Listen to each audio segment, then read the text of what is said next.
Homer's musical career has always been a touchy subject to talk about in The Simpsons, especially when it has to do with giving up your dreams for the family's sake. You've got a wonderful family, Homer. Please don't forget it when you walk out that door tonight. So grab your popcorn as we take you down memory lane on Homer's musical career. When Marge and Homer went to see the movie The Stockholm Affair, Homer smacked on his popcorn, gulped down soda, and gave the audience spoilers of the movie they were watching. This made the audience boo him. Plus, it was such an embarrassing moment for Marge. Marge in turn humiliated Homer by telling him to shut up. Everyone applauded Marge, but on the way home, Homer was seething with anger. And after he dropped off Marge and the kids, Homer kept on driving without having any particular place in mind. Now he ended up at a rowdy country western bar, and that's how he met the beautiful country western singer, Lurleen Lumpkin, as she was singing a lonesome love song. Homer became her manager, unaware she had fallen in love with him. When Marge grew upset because she suspected Homer was cheating on her, he had to remain faithful to her after Lurleen made romantic advances towards him. But Homie couldn't get Lurleen out of his mind. As he watched her perform in front of her adoring fans, Homer realized that Marge was the one who loved him first.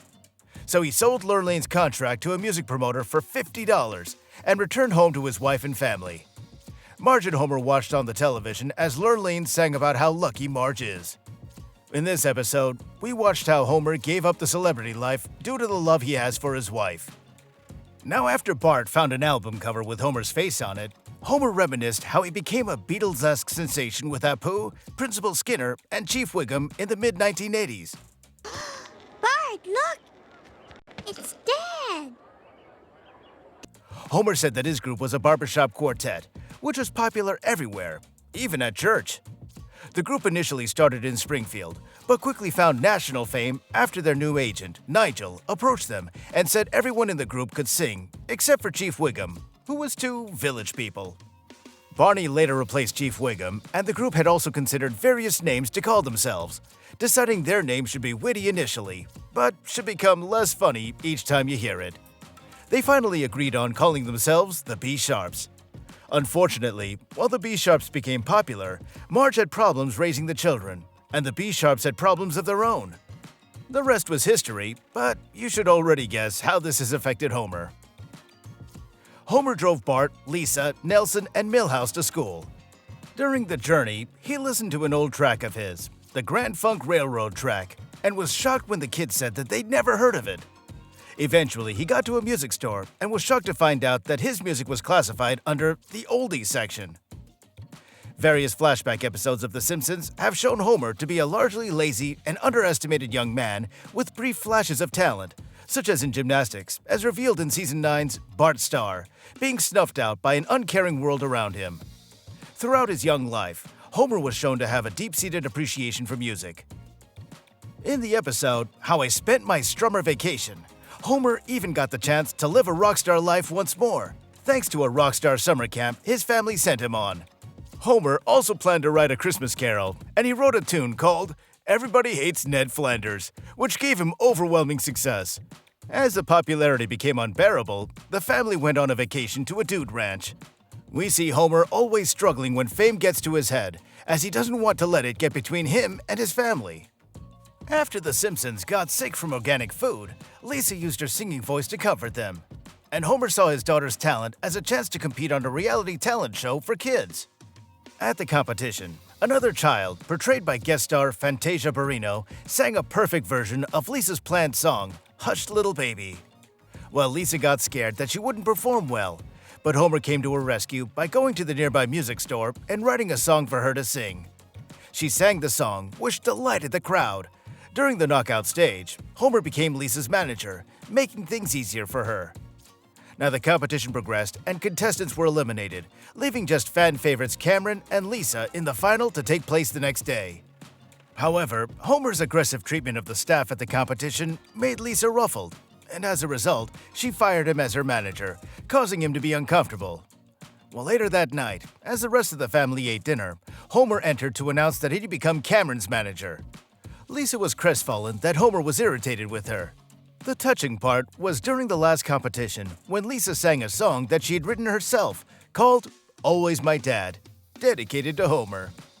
The song expressed how much she loves her dad and how sorry she was for hurting him. Cameron, restyled by Homer as Johnny Rainbow, went up and sang a rather condescending song called Privileged Boy that Homer wrote. The lyrics described how much better he was than the audience. Cameron was booed off stage with a few rotten vegetables as an accompaniment. Lisa was thrilled that Homer sabotaged Cameron in order to help her gain the prize. Homer assured Lisa that he will always be there for her. Season 18's Springfield Up revealed Homer started a one-man band, which gained little traction despite his talents with multiple instruments. Homer also gained an operatic ability in the Homer of Seville to sing following an accident, and became a professional and famous opera star. Dr. Hibbert said that when Homer laid on his back, his stomach lodged underneath his diaphragm, which in turn helped propel his powerful singing voice. Due to his fame, Homer was hounded by adoring fans. Marge got fed up one day and stormed out of a restaurant, and Homer followed after her. On the street, Homer tried to make up with Marge, when a large group of fans spotted Homer and Marge and chased after them. They were trapped in an alley. Just before the mob reached them, a black-clad biker on a motorcycle showed up and drove them to safety. While running from a mob of crazed fans, he's saved by Julia, a beautiful and dangerous stalker. With Marge gone, Julia revealed her true intentions, standing naked before Homer. She threatened to tell Marge he attacked her should he tell. Although crazily obsessed with Homer, Julia proved to be a great fan club president, and Marge was impressed with her efficiency. Her continual sexual advances forced Homer to put his foot down and fire Julia, who vowed to get back at Homer. As Homer prepared for his next performance, Marge pleaded with Chief Wiggum to cancel the show, but he convinced her that Homer would be safe, explaining that the opera house was under total surveillance. Later, while Homer was performing on stage, Marge and the kids remained on the lookout for Julia. Bart spotted her disguised as the conductor, and Marge watched in horror as Julia loaded a poisoned dart into her conductor's baton. Just as Julia prepared to use her baton, Marge grabbed a French horn and used it to redirect the dart back at Julia. Upon being hit by the dart, Julia fell to the ground, and Chief Wiggum called on his snipers to finish her off. Every bullet missed, except for one. A second later, the giant chandelier fell from the ceiling, crashing on top of Julia. Julia was wheeled into an ambulance as she vowed to return. When the Simpsons headed home, Homer announced that he was retiring from the opera. In a flashback, Homer and Marge were happily dating and were currently living in an apartment at Springfield Place. Marge was an avid reader, while Homer was part of an R&B group alongside Lenny, Carl, and Lou. One morning, Marge woke up to discover that she's been accepted into Springfield University, but the cost of tuition was very high. Homer, taking pity on Marge, settled on quitting his dream of becoming a musician and instead chose to work at his dad's popular laser tag warehouse, where he was abused by the children and his father. In the present, Marge began to admire August, and while caressing Homer after his long day at work, realized she had feelings for August. Marge started seeing August, who had also fallen for her. August also manipulated Marge to think her husband never appreciated her intellect. A surprised Homer caught the pair together one day, and in his anger, he reformed his R&B group with a new sound called grunge. His band was renamed to Sadgasm, and they sang a song called Politically Incorrect. Well, a ticked-off Marge and Homer soon called their relationship off, and Marge left to go with Professor August. August revealed later that he and Marge shared two very different views on marriage.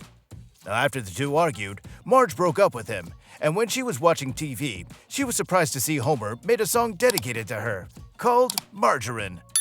A special news report also reported that Sadgasm had broken up, leaving Homer holed up in his mansion, miserable. Arriving there, Marge thought Homer had been doing drugs and soon began to care for him. It turned out the needles were insulin for his diabetes. The two reunited, and Marge apologized for how she treated Homer and forgot that it was thanks to him that she was able to go to school. In the episode Covercraft, Homer formed a cover band with some of the other dads in town. But the band's modest early success was soon overwhelmed by the breakout potential of their most unlikely star, Apu. Everyone was surprised when they heard Apu singing. He explained that back when he first started working at the Quickie Mart, he sang to the music playing. Soon after playing songs by other bands, they formed the band and named it Covercraft. After a successful gig at the Cabbage Festival, an 80s band that Apu idolized saw the video and invited Apu to perform with them on tour. Homer was cool with it at first, but when he saw the success Apu had gotten, he became bitter. At a concert in Springfield, he stole Apu's shirt from the dressing room, but Apu caught him, admitting that he felt lonely and homesick. Homer decided to get revenge on the band by poisoning them with Quickie Mart hot dogs. In a flashback to Homer's adolescence, 14-year-old Homer went to work at his job in Razzle Dazzle's Pizzatainment Palace, and he helped them fix a short-circuiting problem by having the animatronic band sing hip-hop and rap. The audience loved it, but the FBI shot the business down due to Homer's boss, Gil Gunderson, who used the band for trafficking cocaine. In the present, Homer made attempts to reunite an animatronic band from his youth, but TV and film producer J.J. Abrams got a hold of them first. This episode reimagined Homer as an aspiring DJ. But while the specifics may be tweaked, the thought line remains the same. Homer loves music and wanted to spend his life making it. Bart, Lisa, and Maggie have displayed amazing aptitudes for music in the series. Surprisingly, this skill set might have come directly from their father, with music being one of the few things Homer ever expressed interest in that he showed real promise at. Although music is a constant in his life, Homer deems his family far more important than that dream. Throughout The Simpsons, Homer has often detested fame, preferring to just be with his loved ones. Now that's what we call love. Speaking of which, if you love The Simpsons universe and want to watch it grow into something bigger, don't forget to like the video, share and subscribe for more content like this as well. Until next time, folks.